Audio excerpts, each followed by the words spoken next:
Donc, on se trouve au monastère des Augustines, dans le Vieux-Québec, donc en plein cœur de la vieille ville, à 2 pas de la rue Saint-Jean. Donc, on marche dans le couloir au 2e étage, le couloir de l'aile du jardin.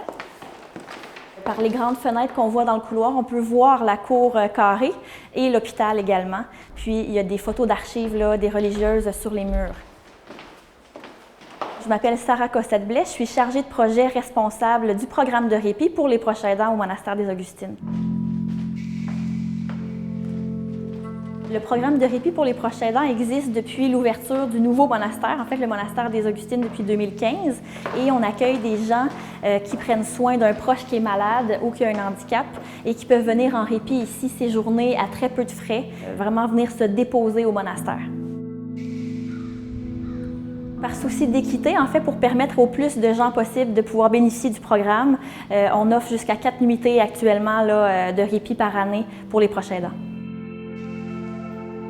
Donc aujourd'hui, le monastère est un lieu non confessionnel, même s'il porte une histoire religieuse, mais c'est vraiment ouvert et accessible à tout le monde, peu importe les croyances de chacun. C'est déconfessionnalisé, mais ici, on peut retrouver vraiment un lieu puis des moments pour se recueillir, peu importe les croyances. C'est quand même, de par l'histoire, de par l'ambiance, c'est vraiment un lieu particulier.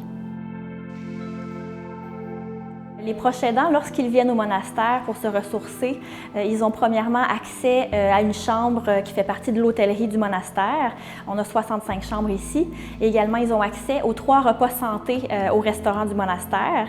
Ensuite, ils ont accès au musée en visite autonome, en visite libre. Le musée porte sur l'histoire des Augustines, l'histoire des soins au Québec également. Ils ont aussi accès à des activités quotidiennes en santé globale. Donc, on a en fait des activités de yoga, de cohérence cardiaque, des choses comme ça. Et finalement, ils ont accès à la boutique, aux espaces communs également, au jardin à l'extérieur. Donc voilà. Je m'appelle Sylvie Véraud.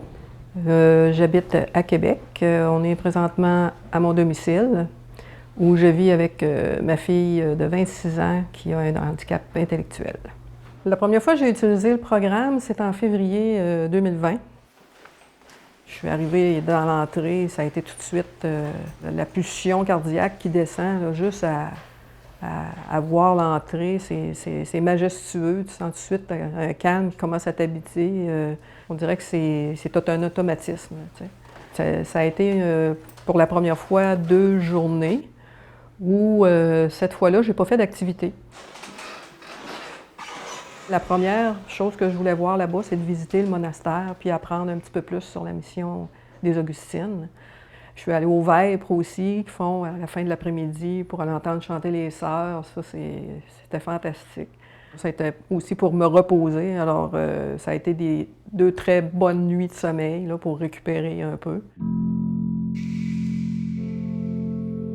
Alors présentement, je suis au monastère des Augustines, dans un petit salon qui est superbe, tout près d'une belle grande fenêtre en bois avec des petits carreaux qui donnent une vue sur le parc où il y a des beaux arbres matures.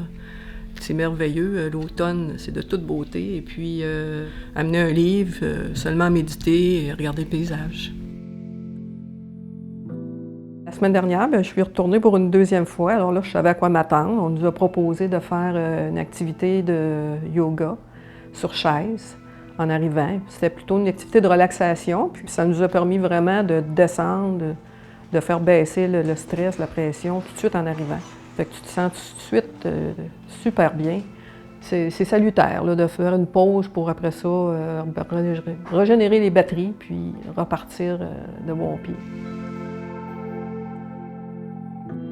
Depuis 1639, depuis leur arrivée en Nouvelle-France, les Augustines de la Miséricorde de Jésus ont une mission hospitalière, donc ça fait au-delà de 380 ans. Et donc, elles ont fondé plusieurs hôpitaux monastères dans la province. Il y a toujours des religieuses qui demeurent ici, dans l'aile Saint-Augustin. Elles sont 9. Et puis, elles ont été jusqu'à 250 au maximum vers la moitié là, du 20e siècle, mais maintenant, elles sont 9 là, actuellement. Pour les Augustines, en fait, c'est important qu'on continue leur mission hospitalière pour prendre soin de ceux qui prennent soin parce qu'elles perçoivent les soignants, les proches aidants, les accompagnateurs de malades comme leurs héritiers, en fait.